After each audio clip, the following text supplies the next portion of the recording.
У настоящего ерша есть еще одно название – глубинная бомба. Открываем бутылку водки столичной, да?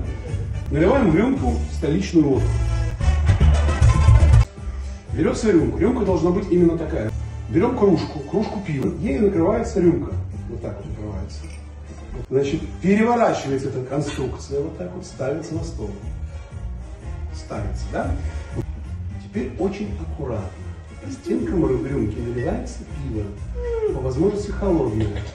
По возможности холодное наливается вот так вот. То, из-за чего ерш еще называли глубинной бомбой.